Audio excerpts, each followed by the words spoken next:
Welcome to a question and answer episode of the Old Frontline podcast.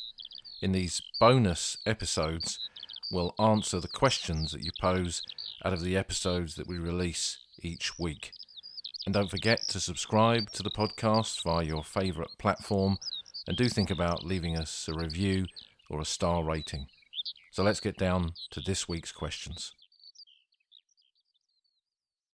So we're back with another question and answer episode. These are proving really popular, and it's really good to get your feedback. I asked in the last one, which was shorter than the very first Q&A podcast that we did, whether that was the right kind of length and the right kind of approach to doing these questions and answers, and it seems to be what the majority of you want. Many people said they like longer ones. I kind of think in a good way that I can probably never please all of you, but I think this kind of works where it's about 20-30 minutes in length, and we have around about 4 questions, and some really good questions come in, which I'm very grateful for, and do keep sending them. There's 2 ways to do it: via email or via the Old Frontline Discord server, which I know to some of you probably sounds a little bit frightening. It's a new bit of technology, but it's very easy to do. You can just go on there and you can post your question. Or if you don't fancy that, another bit of software to download, another app to have on your phone or your tablet, then you can use email. A couple of people suggested possibly collating these questions and answers onto a web page. I've had 2 or 3 suggestions of that now. It's just a matter of time, really. And I hope these podcast episodes in their own right kind of help to form a bit of an archive of these questions and answers. So let's get down to this week's questions. And our first question is from Grant C., who posted this onto the Discord server. Hi Paul, really enjoyed the first podcast relating to listeners' questions. A great idea. I do have a question for you, but you might not think it one for the podcast though. My interest has always been in the personal stories of those who served in the Great War, as so many touching stories exist. I know this is probably an impossible task for someone like yourself who has experienced so many tales, but if you had to pick one story for you that brings home the realities of the First World War and really touched you, which one would you choose? Well, Grant, that is a very difficult question. I kind of thought back over a number of veterans, in particular that group of veterans that I was especially close to, and so many stories that they told of the conditions in the trenches and life in the trenches and mates who died beside them and the things that they saw come to mind. And I've told quite a lot of their stories in different podcasts that we've had over the years. But for me, there is always 1 or 2 that particularly stand out and that I'm drawn to if I'm back in certain areas of the Western Front. When I return to the Somme and I'm in that northern area around Serre, I think of those veterans of POWs battalions who were there, and in particular Reg Glenn, who was in the Sheffield City Battalion, the 12th York and Lancs. This was a man who'd grown up in Sheffield before the war, a place that I now know well, having lived in South Yorkshire, and he joined the Sheffield City Battalion, went to Egypt with them in 1915 and then to the Somme. And then on the first day of the Battle of the Somme, as a member of the battalion signal section, his job was to go over the top with the initial waves that were going to move up that gentle slope towards Serre. The other half of the signal section was behind him, and they would set up a kind of a relay using lamps or flags or whatever it was to relay the success, the advance that was about to take place.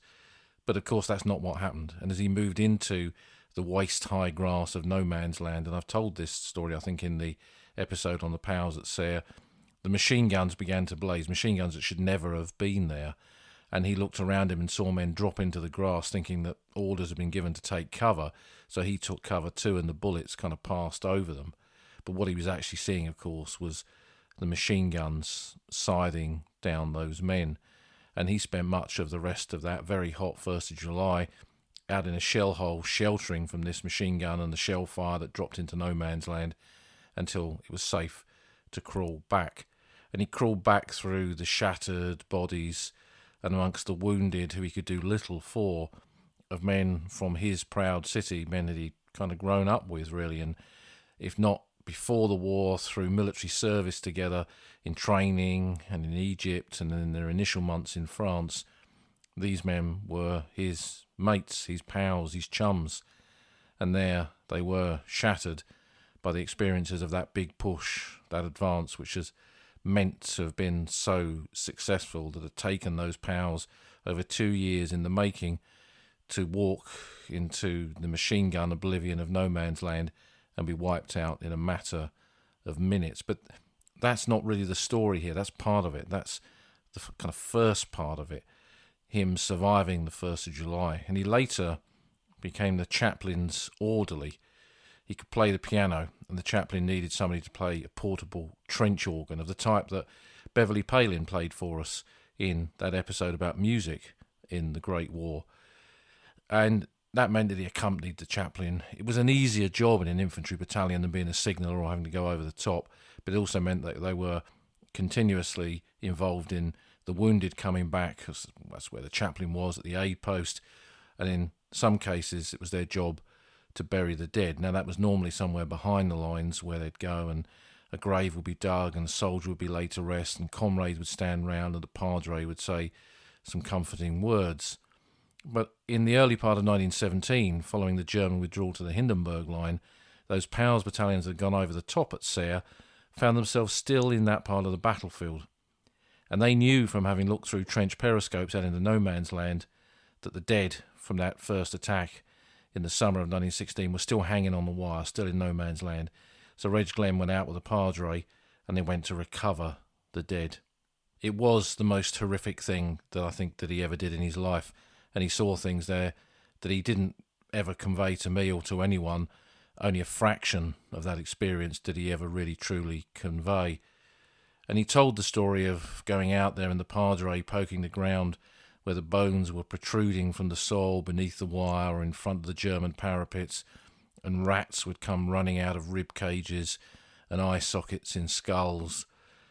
It was truly an horrific place to be, and a terrible experience to have. And he told this story once, and he paused and he said, and he knew that his life was coming to an end. He was an old man. That was inevitable. And he said, I don't fear death, he said, because I've seen hell. And that kind of, more than anything, if I was going to pick one kind of experience for an ordinary soldier in one of those battalions where comradeship and service side by side and your mates around you and the people you've grown up with, all part of your civil life and now your military life, if we could bottle that into one experience, it would be through the eyes of Reg Glenn and his time at Serre in the attack on the 1st of July and the aftermath, the terrible aftermath when they cleared no man's land in the snow and the cold of early 1917. And I think of that every time I go to that battlefield and so many others where the story was pretty much the same along that 1st of July front.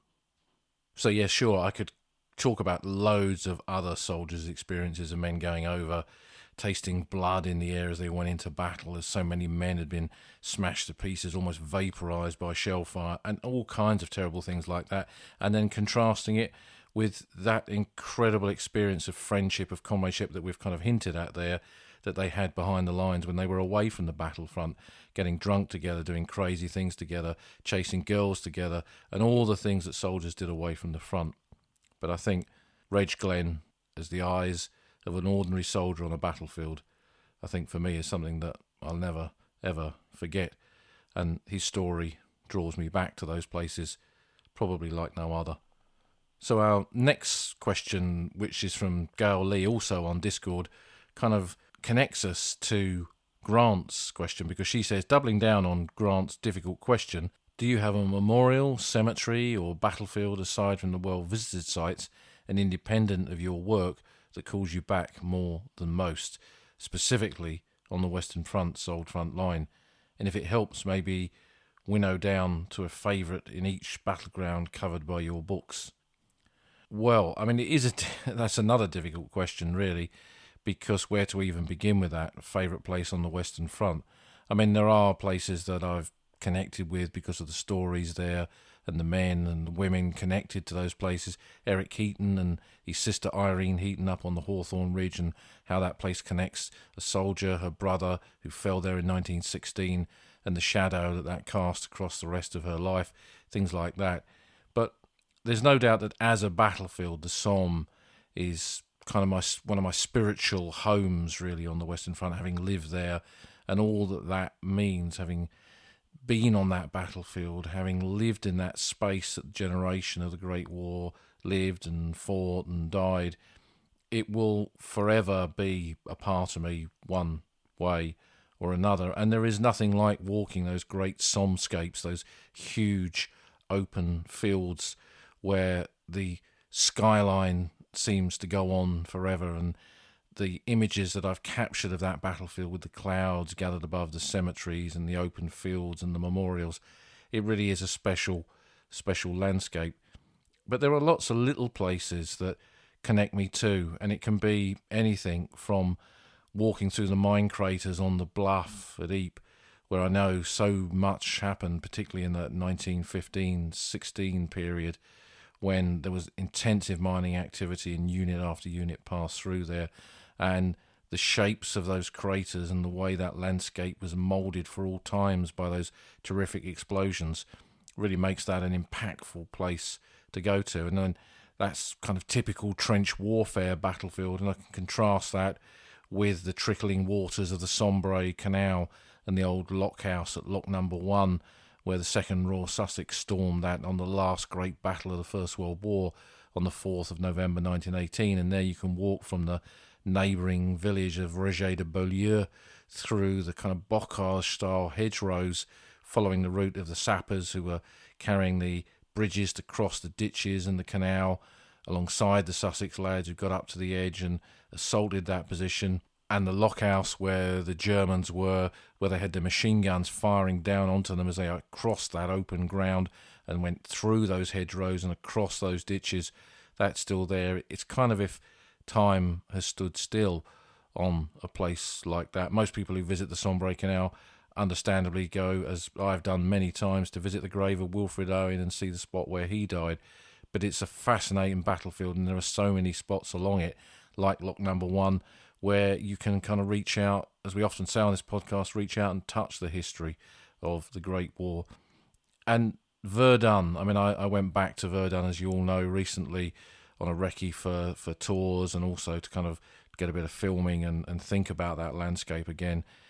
I don't know how many times I've been to Verdun now. It's somewhere that each time I go, I kind of feel that there is more and more discovery in a way that is different to the Somme. Not more than the Somme or any other battlefield, but different. And the landscape there changes as well, with the felling of trees and the levelling of ground and the opening of new routes, and changes as there always are on battlefields. But Verdun really, again, is one of those places that I kind of never tire of going to. So it's kind of impossible in many, many ways to really kind of pick out favourites. What I find, though, and particularly after we had that gap in COVID, when during COVID I often wondered whether I'd get to the Western Front again. But we did, thankfully, and I went in that period between the two lockdowns in July of 2020 with my pals Tim Thurlow and Mark Allen, and we went to Ypres and we stayed on the old front line at Hooge, and we went round some of those battlefields. And I kind of feel as if part of me changed as a consequence of that experience, of kind of being stopped from going to the old front line and thinking that I might not go there again, and then getting the chance to go back there. I think it renewed something in me. It wasn't needed to be renewed, but it changed something for sure. And the kind of wavelength of the Great War intensified within me as a consequence of that. And I've had this conversation with others, and they kind of feel the same. I'm not saying that I ever took those battlefields for granted, but I certainly never will now. So wherever I find myself pitching up for whatever reason, whether it's work, whether it's a trip with friends, or whatever it is, I'm blessed to be back on those battlefields, connecting with that history of the Great War, weaving my way through that landscape and finding each time new stories, new things along those crisscross pathways of the Great War. And that is, of course, the eternal pleasure, really, of visiting, connecting and understanding those places. It's lifelong learning, and none of us will ever know it all. And that's the beauty of it, I guess. So we've had favourite stories, favourite places. We're going to move into a kind of bit of history side of it now with the next two questions. Question number 3 is from Magoo, also on the Discord server. He says, Paul, a 2-part question based on questions from episode 1. First, how did the old Contemptibles feel about the colonial troops like the Canadians, the Australians when they first came over, and then were part of attacking units around the front, or to use and exploit the reputation of these troops as shock troops? I know I've read the accounts of hiding the location of Canadians to either surprise or hold the Germans in fear. I know that the regular Canadian troops were used to train or garrison duty while the volunteers were sent overseas. I think the RCR went to Bermuda for garrison duty in 1914. So I think there's a few things in there, Magoo, really. What did the old Contemptibles feel about the arrival of Canadians and Australians? Well, the Canadians were the first to arrive. The first Canadian soldiers, the Princess Patricia's Canadian Light Infantry, got to France in December of 1914.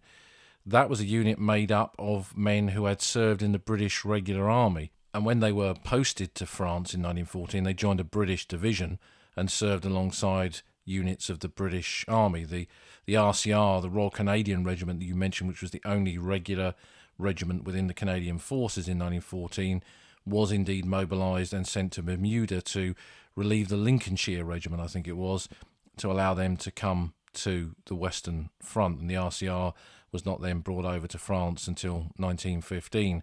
So a wartime unit, the PPCLI, got there first. And because they were made up of all these ex-British regulars, they had a lot in common with the men that they were serving alongside in the trenches with at this stage of the conflict. And indeed that's true of all the early Canadians. The 1st Canadian Division, I think something like 70% of those men were born in Britain, and quite a lot of them had served in the British Army before they had emigrated to Canada. So I don't think there was kind of a bit of a issue really with them. The Canadians obviously had a very high opinion of themselves. I mean, every regiment and corps in any army has a high opinion of itself and always thinks that it is better than anybody else. With the Australians, they didn't arrive on the Western Front till 1916, and there were few old Contemptibles left by then, so it would have been volunteers and territorial soldiers who would have encountered them. And generally, I think they were pleased to see the arrival of the Australians. They'd heard of their reputation at Gallipoli the previous year in 1915. But initially, I think the Aussies didn't do much to kind of foster inter-service cooperation. There are quite a few stories of Australians going into estaminets behind the line in northern France, where they went up to British soldiers and said, have you been fighting or have you been in France? And the implication was that the real war had been at Gallipoli and France was kind of a bit of a picnic. Now, the Australians really, I think, probably regretted those words once they spent some time in the trenches in northern France and took part, as some units did, in the Battle of Fromelles, or moved down to fight at Pozières on the Somme in July of 1916, realising they were now not up against an enemy like the Turks, who was formidable, but the Imperial German Army was a completely kind of different prospect, and the Australians realised the reality of that. But I think throughout the war, with not just Australians and Canadians, but South Africans, New Zealanders, and all the other Empire, Commonwealth nations that were involved in the Great War, there was this kind of feeling of rivalry between different armies, that we're better than you, and there was a lot of physical differences between men as well. If you were from the polluted northern cities of Britain, you would look physically very different to an Australian who had lived in the outback. Now, not all Aussies lived in the outback. I think the majority of Australians lived in towns or cities in 1914. But with the air and the sun and the diet and everything else, and the same would have been true to a lesser extent with the Canadians, who came from often tough, grafting kind of backgrounds where they were working hard, there would have been, I think, a visible difference between some of them. And when we look at images of the period, we can see this. But in terms of fighting troops, was one better than another? And this idea that the Canadians were held in kind of places to surprise or hold the Germans in fear. What's interesting is that some years ago, during a study of kind of the British Army, the documents showing how the Germans rated British units were translated and made available. And I checked up on this in one of the books, academic books on the Great War, which lists this.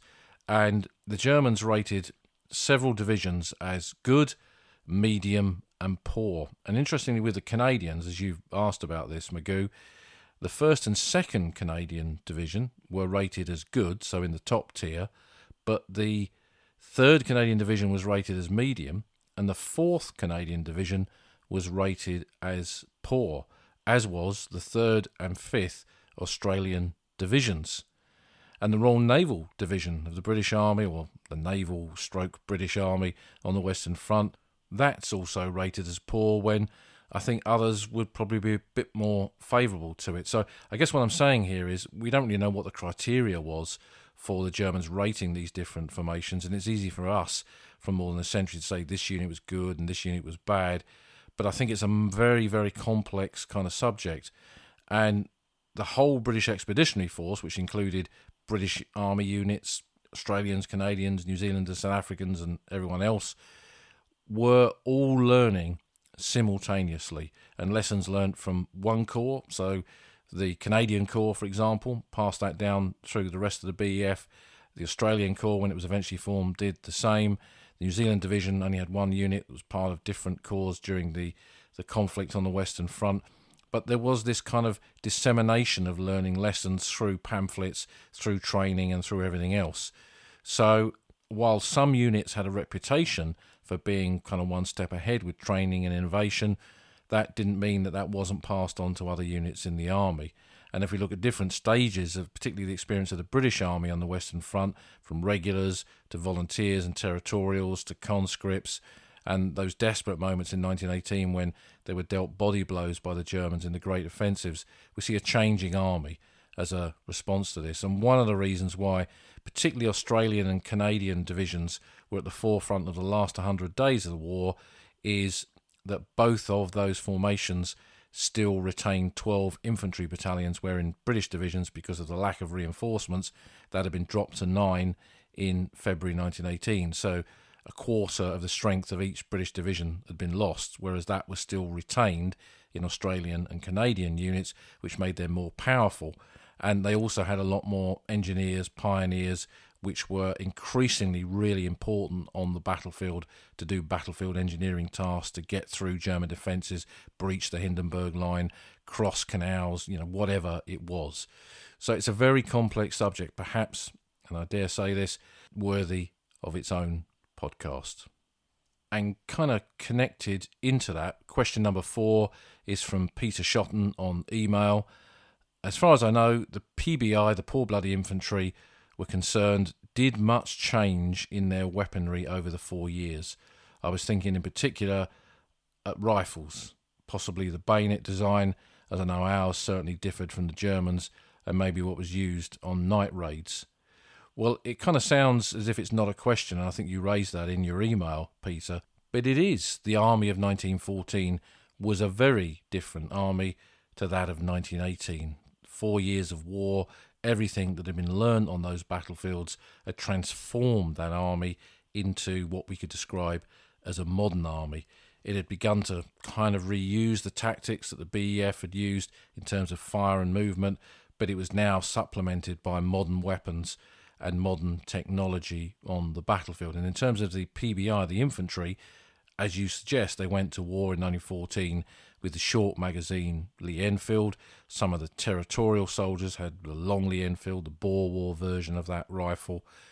And many men, NCOs, and obviously in particular officers, had sidearms, pistols. Officers, they had a kit allowance before the war, so generally they bought their sidearm. NCOs who had specific tasks were issued with sidearms, whether they were Webleys or Colts. For officers, there was quite a range of sidearms that they could have. But in that infantry battalion, most of the firepower was rifle firepower. And of course, the BEF of 1914 are famous for 15 rounds a minute, in inverted commas. soldiers trained to fire at least 15 rounds a minute and hit a target every time, and the only automatic weapons they had were 2 Boer War period Maxim machine guns as part of the machine gun section, because the government before the war, the Liberal government, had not wanted to spend money on defence, and therefore the army had not been able to equip itself with the number of machine guns that it wanted. By 1915, as the war moved on and the war had become static on the Western Front, all of this changed. The Maxim guns became Vickers machine guns, the modern weapons. They were then moved on to the Machine Gun Corps when that was formed in 1915, and the creation of brigade and then divisional level machine gun units. And within the infantry battalion, that automatic firepower was replaced by Lewis guns, an American invention that was bought by the British Army with a drum on the top with, I think, 47 rounds in it, and it could fire short bursts of fire, automatic fire. And as the war moved on, it was used progressively to lay down suppressive fire alongside attacks. A strap was designed so the weapon could be fired from the hip. I interviewed a veteran who was in the Sherwood Foresters who did this, who fired his Lewis gun from the hip in several of the attacks in that last 100 days period of 1918. Within the infantry battalions in 1915 were also trench mortars that were originally part of the battalion weaponry, and they too became brigade units with the formation of trench mortar batteries in infantry brigades, when those trench mortar men were taken out of the infantry units and put in the TMB, the trench mortar battery. And then by 1916, added to this, you've got snipers, so a scouts and snipers section with men with Lee Enfields, with scopes, doing proper sniping work, have been trained up at sniping school. And then you've also got rifle grenades that are now part of the infantry soldiers' weaponry. So there are grenadier sections that have Lee Enfields with cup discharger rifle grenades in them, and they can fire rifle grenades to support assaults, protect trench raids, enable assaults on close assaults on bunkers and trenches and positions, whatever it is. And then you've also got the battalion bombers. Grenades come in the winter of 1914-15, and bombing sections are formed. By 1916, every infantry battalion has a bombing officer with a bombing section whose job it is to take on the Germans. Donald Simpson Bell of the Green Howards, famous on the Somme for this, for which he got a Victoria Cross and was killed in the attack on Contalmaison in July of 1916. And if we jump on to 1918, the number of automatic weapons is increased to a point where it's something like 36 Lewis guns per battalion, so a huge amount of automatic fire. So not every man has an automatic weapon. The majority of weapons are still Lee Enfields as they were in 1914, but the amount of localised firepower from Lewis guns to rifle grenades to bombing teams, supported by heavy machine guns in the brigade and then later divisional machine gun units, and then brigade trench mortars and also divisional level heavy trench mortars, the kind of cacophony of weapons and firepower that can be dropped onto the enemy supporting an infantry battalion in a localised area that it can control and operate within its battle space, if you like, is quite significant. So just by looking at those kind of few elements, we can see how the British Army, and alongside it, the Australians and Canadians and New Zealanders and South Africans, and then other nations like France, that's a subject in its own right, and the American Expeditionary Force kind of did the same. So it's not, as we see in kind of Blackadder, people doing the same thing again and again for 4 years. The army evolves and changes and becomes a modern army by those last battles on the Western Front.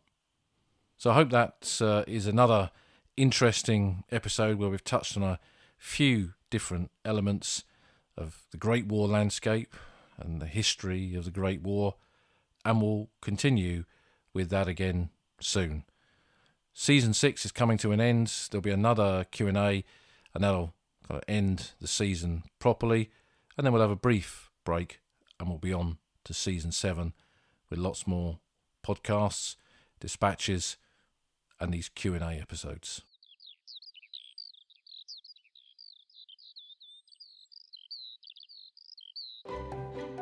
You've been listening to an episode of The Old Front Line with me, military historian Paul Reed. You can follow me on Twitter at Somcor. You can follow the podcast at Old Frontline Pod. Check out the website at oldfrontline.co.uk, where you'll find lots of podcast extras and photographs and links to books that are mentioned in the podcast. And if you feel like supporting us, you can go to our Patreon page, patreon.com/oldfrontline, or support us on Buy Me a Coffee at buymeacoffee.com/.